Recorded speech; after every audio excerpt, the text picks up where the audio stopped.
There's been a few anime announced during the week, as always. One did get announced, which I was eyeing for a while. The one that did get announced was actually Spice and Wolf, the animated series, which, funnily enough, was animated back when I was in high school, and it was one of the anime that I did watch. I did end up buying the light novels, never actually reading them, because I never really found the time to read them. So the fact that it's getting animated makes me happy, because I really hope that they go beyond season 2, which is where they stopped in the original anime. I personally found it very entertaining. I haven't seen it for a long time. It was one of those animes that I ended up watching in sub. And then when the dub came out, I was watching it and I was just screaming at the screen like, no, they didn't say that. No, he didn't say that. No, she didn't say that. So I kind of learned the whole sub versus dub thing through that anime, and I really got it. It was at that point that I got it. I understood it. Because before that, and mind you, this is when I was in high school, right? I discovered anime on, believe it or not, Cartoon Network. I don't know if anyone remembers the old school Cartoon Network. They called it Adult Swim, which used to be on Friday nights. So they were used to start with, what was the first thing they started with on Friday nights? They used to have things like Samurai Jack, Cowboy Bebop, Tenchi Minyu, I think it's called. Then they had something called Bubblegum Crisis Tokyo 2077 or something, or like 3077. Maybe I'm mixing it with Cyberpunk. Like it used to just be like Friday night, and they'll just put anime. Like that's it. And so, watching Cartoon Network and just being like, oh, what's on? You just start watching it. They had Trigun as well. Yeah, I actually saw Trigun there. Yeah, old school Cartoon Network used to be the shit. Here we go. Someone actually remembers Adult Swim. Good times. And then that was all in dub. So for me, it was like anime dub was like, yeah, whatever, right? And then I think on SBS here in Australia, which is just like one of the channels that typically plays foreign films on like Friday, Saturday, and Sunday night. So you would have regular films, and then starting at like 8 p.m, you would have foreign films. And the thing with that channel was you never knew what you were going to get. Sometimes you get gems, and sometimes you just get crap, So it's like, what are you supposed to do? It was the days of the dial-up internet, PlayStation 2. You watch what's available, right? And then there was this anime that was on, and I had no idea what it was. And I remember I was watching the second half of it, and I understood absolutely nothing. But I remembered a little bit about it, because I remembered it was about this girl and this red robot fighting these white things, and then she gets stabbed through the eye. And then like years later, I actually found out that was Evangelion. And it was like, oh, no wonder I didn't understand anything. I was watching Evangelion Death, and then they had Evangelion, which was like Rebirth, and then they later had End of Evangelion.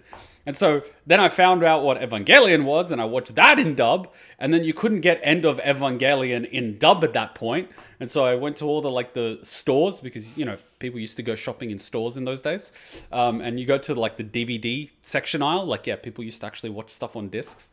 I know, right? Like crazy. Just wait till people hear about VHSs. And then I found I was always looking for Evangelion, End of Evangelion, because I couldn't find it. This is back when Kuma didn't know how to download things. And so Kuma, every time he would go to any shopping center ever, he would go there to the DVD section, looking at what movies they had, what anime they had. And I was always keeping my eyes open for like Evangelion, the End of Evangelion. And so you would find all these overpriced anime boxes. You'd pay like $300 for 24 episodes. It's like, but whatever. And so I couldn't find it.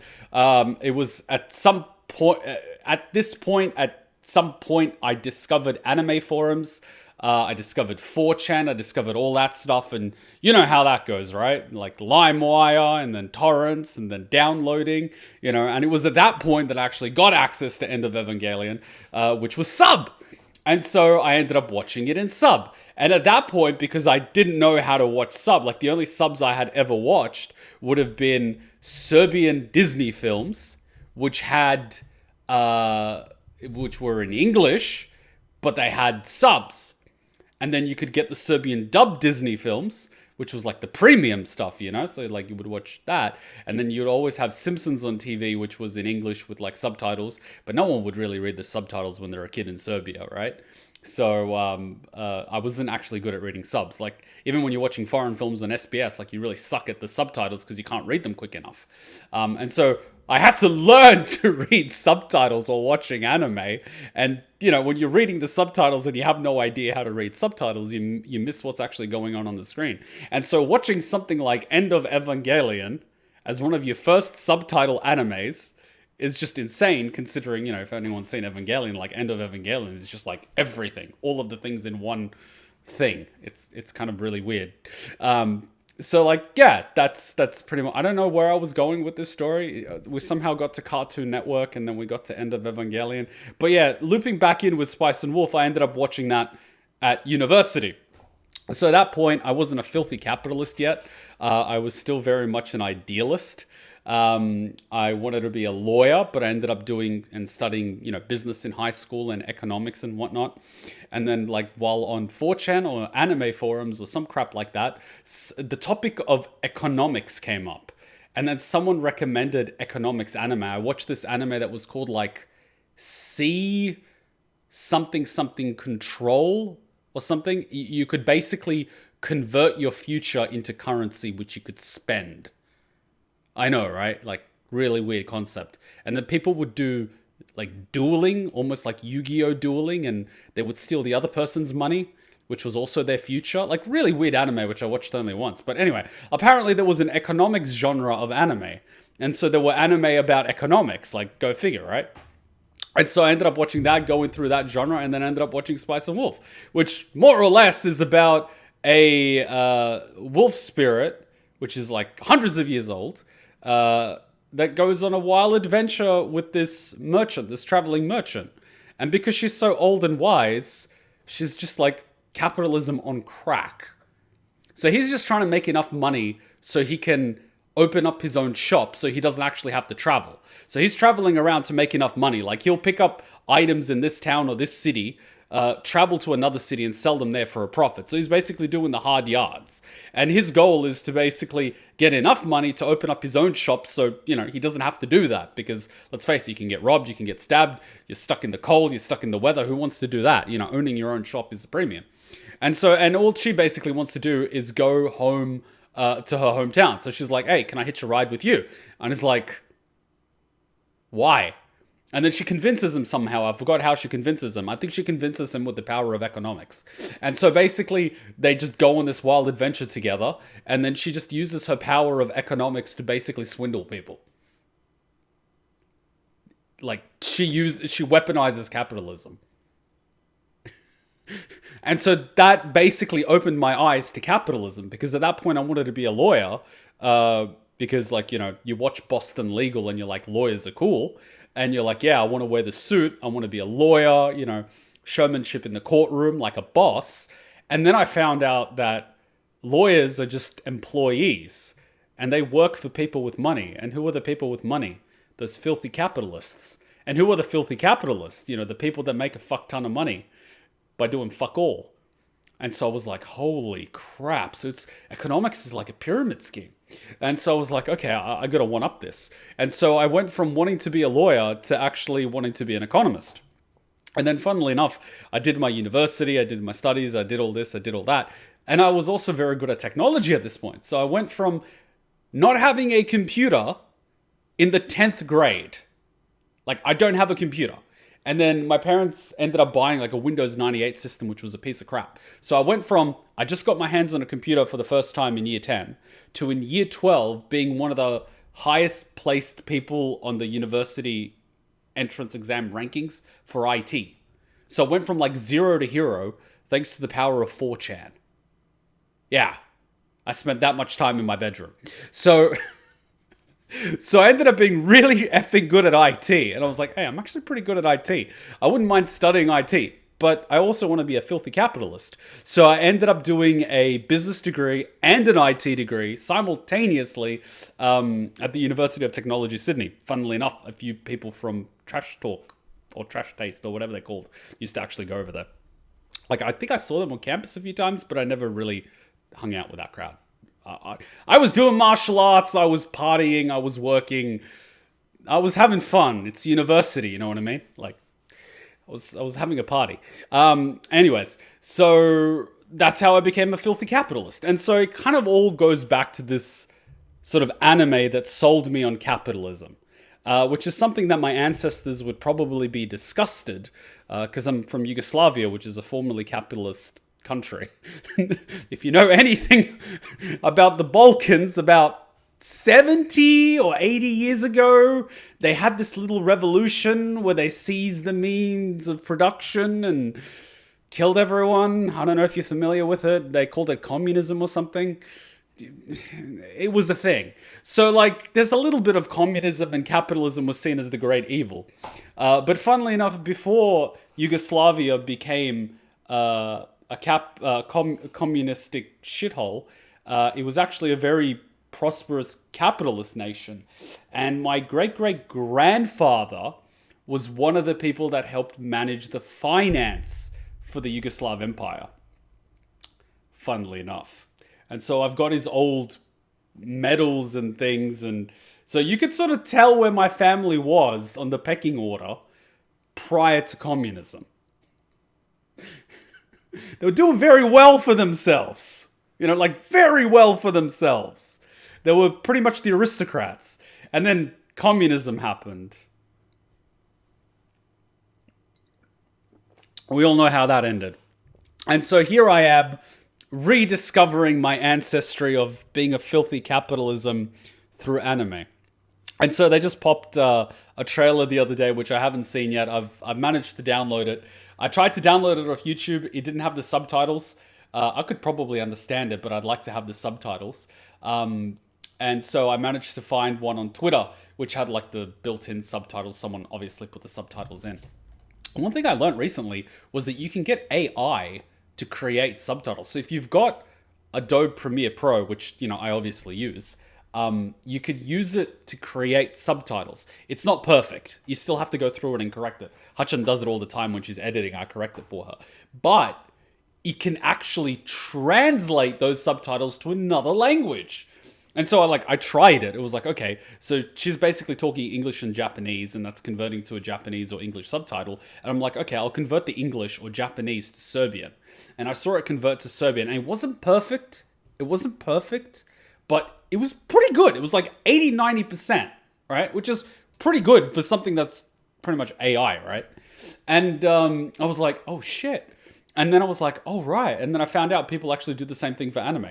So before you would actually have to wait for these, I would call them enthusiasts.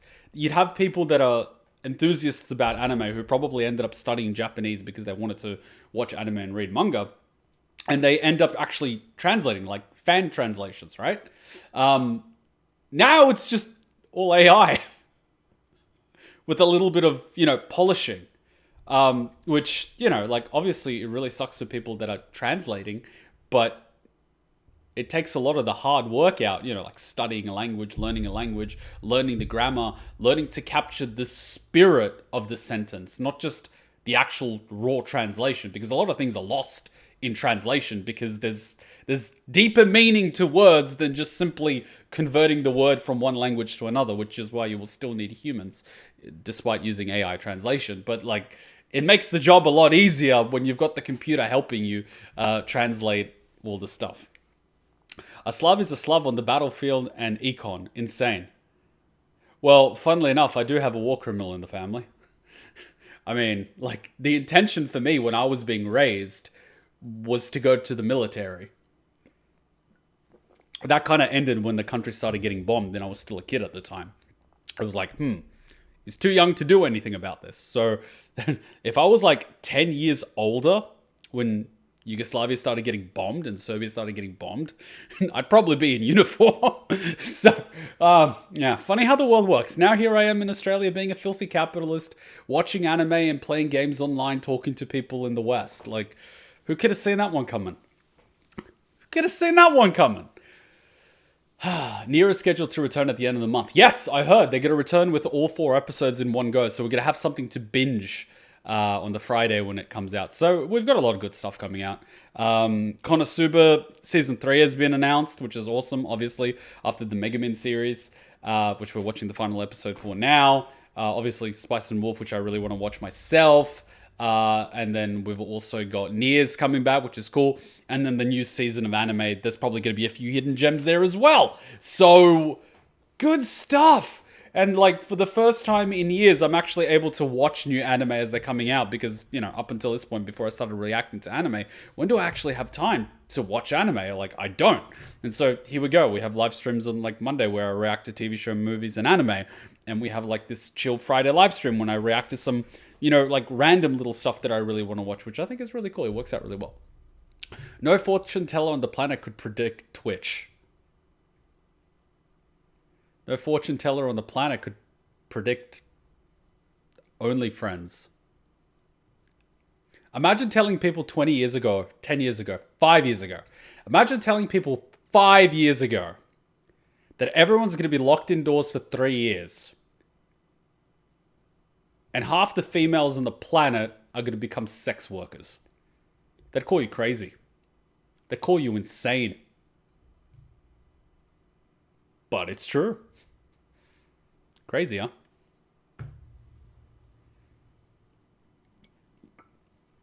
What a time to be alive. If George Carlin was alive, we would have the greatest decade of comedy ever. But God bless his soul, he passed away. Amazing comedian. I think one of these Friday nights we're going to have to do a George Carlin night because the man is just insane. If you have not ever heard of George Carlin in your life, do yourself a favor. Watch some of his stuff. We actually have a comedy thread. We have a comedy thread now. Watch any of the George Carlin videos. The man is a beast. Just pick a George Carlin video and watch it. The man's just funny. But he has a point. The man has a point. All right, so let's react really quickly to the Spice and Wolf trailer, and then watch some Konosuba, and then watch some South Park.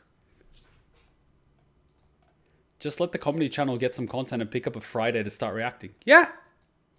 Hey, the thing with George Carlin is, like, I've got his old stuff. I might have to download some of his new stuff, but I haven't seen it since high school. So it's worth a rewatch, I'm just saying. It's one of those things. And you know what? It's actually aged very well. His content has aged very well. Mostly because people haven't changed. People haven't changed. You know what's actually funny? Some of the jokes that he makes in his oldest stand-up comedy about how ridiculous certain things would be if they were like that has actually become the norm. Anyway, existential crisis aside, let's watch the trailer. I think it has like burnt-in subtitles.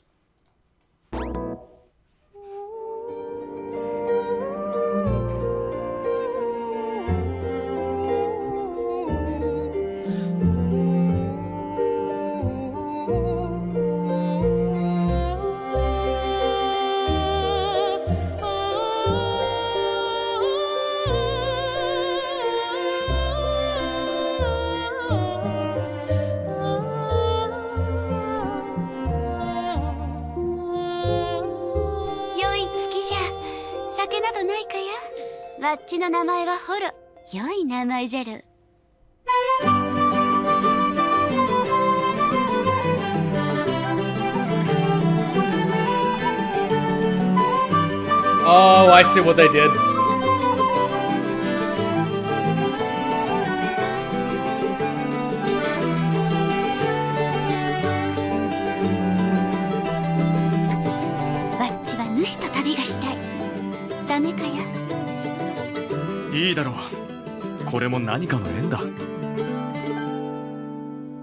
You know what trips me out?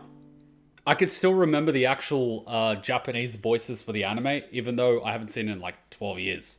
And I'm like, damn it, it's not that voice. Because the original VAs were really good. Really good. And I actually see what they did. I saw a few people were a bit... They were asking, do you prefer the old animation or the new animation? I see what they did. They actually made it look more like the light novel version. I see what they did.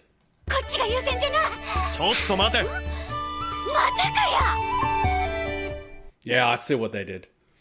Because the old animation version had to look a little bit more mature, whereas the light novel version makes her look younger. And because she's freaking immortal, she's always going to look like that. But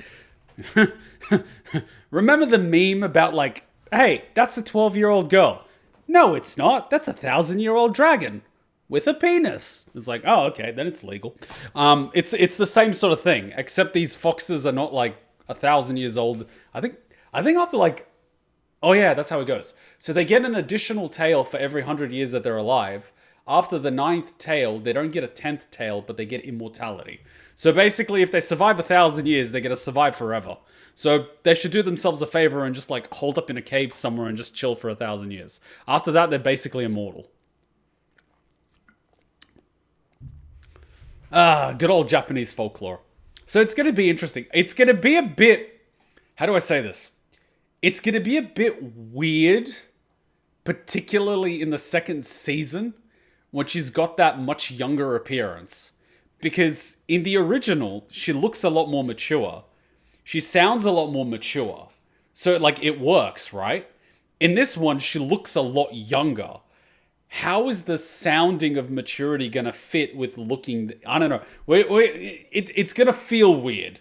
And it's also going to feel a bit weird because I'm so used to the original voice. You see, now I'm sounding like one of those purists. And I don't want to come across as like a purist or anything. Like, I'm skeptical, as always. But I'm always like, I see what they did there. I'm curious to see how it goes. Because I personally thought the original was actually very well made. The story was really interesting. And I thought like the delivery and the storyline and everything was good. The problem was it just never took off. It had to compete with stuff like Death Note and Code Geass. And I think even Dragon Ball Z was at that time? Or Dragon Ball Super was at that time? And then also Bleach was coming out. Yeah, it never stood a chance. It never stood a freaking chance. All the Colossus, or what do we call, all the Titan animes were basically at that time. It never stood a freaking chance. Let's just put it that way. I need to finish the original anime. It's worth it. That's all I gotta say. It's worth it. Male fox that lose it, mate will be alone forever. A female fox lose it, mate, they go after a new mate. Yeah. It works like that in nature, doesn't it? I think also swans mate for life as well. And I think there's like a certain animal that if it loses a mate, it basically dies of depression. There's some species like that. But in a lot of other species, it's like the guy loses a mate, he's depressed. The girl loses a mate, she gets another one. It's like, hey! Hey! It's a bit like humans, right? Anyways. Korean fox girls eat men. Yeah! So that's the interesting thing that I found about the different folklore. Like, the Chinese folklore for foxes is that they typically treat you how you treat them. So they'll effectively take the appearance of people, and there might be entire villages of these foxes. And they will effectively, like, you know, incognito, but they'll just be chilling. And if you treat them nicely, and you're good with them, they'll treat you nicely. But if you're like an asshole, well, they can one-up you because one, they're powerful, and like two, they can eat you. So like you've fucked up. The Japanese ones typically take the appearance of females, and according to Japanese folklore, try to mate with men. And then you get like a hybrid. But if you find out that they are a fox, they'll effectively run away, you know, and disappear. So like, if you find out, don't tell anybody. Because apparently they're super loyal and make good housewives and all that stuff. Typical Japanese stuff, am I right? The Korean ones, on the other hand, they don't care how you treat them. They will effectively eat someone's insides, take their skin, take their appearance, try to join the household, and slowly eat everyone in the household one by one. They don't care if you're nice or not. The Korean ones are the ones you gotta watch out for. The Chinese ones are like, if you're nice to me, I'm nice to you. The Japanese ones are like, put a baby in me. And the Korean ones are, I will eat you. And it's like, whoa, that escalated quickly. Japan and Egypt are the home of furries. Are we talking about... Because what's that crocodile god? That doesn't count. And then the ancient Egyptians believed that cats were guardians of the underworld. And then you've got Horus, who's a hawk. Set, that's, I think, a dog? Bastet is... Who's Bastet? I'm trying to remember. I suck with names. Sounds like Big Bad Wolf. It's like Big Bad Wolf. Yeah, Big Bad Wolf. See, Big Bad Wolf eats your granny and then pretends to be your granny. Korean Wolf eats your granny's insides, wears her skin, and pretends to be your granny. It's like Big Bad Wolf on crack. There are interesting lore about foxes that can be deities or demonic depending in different regions. Yeah, I always find folklore in different countries interesting. I like that sort of thing. What I really like is when you get local stories from one region and then you get similar local stories in a completely different part of the world that's very similar. What's going on there? Kumiho, Korean fox spirits. Yes, yes, yes. And other versions of the nine-tailed fox, myths, folklore share a similar concept. All explain fox spirits as being the result of great longevity and accumulation of energy. Said to be foxes who have lived for thousands of years, give them the power of shapeshifting. I swear you got this from the Wikipedia article.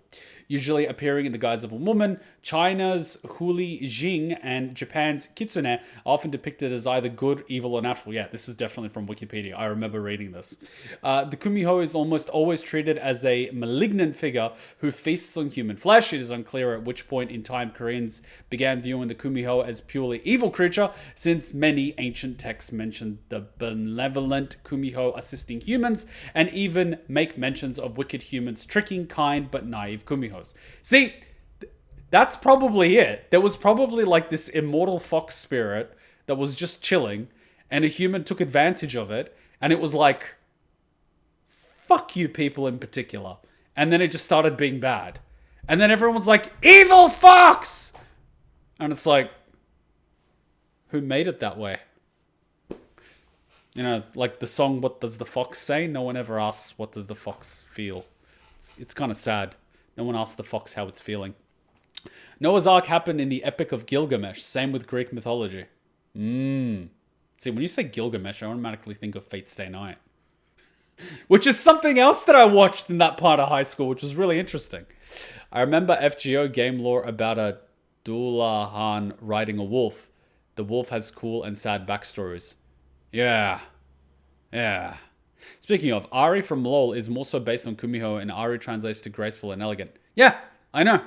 She's my main in League of Legends. Trust me, I know. And her death sound animation is like, ooh, what the hell? Don't play that game with a speaker on. Hey, did I hand you a shrinking potion by accident? I could have sworn that was the gender swapping one. Don't be hating. She's fun size, that's all. She doesn't even have to get on her knees to blow. You want to add anything to that conversation? Nope, I'm good. In fact, I think your new size makes you an even more formidable and stealthy ninja.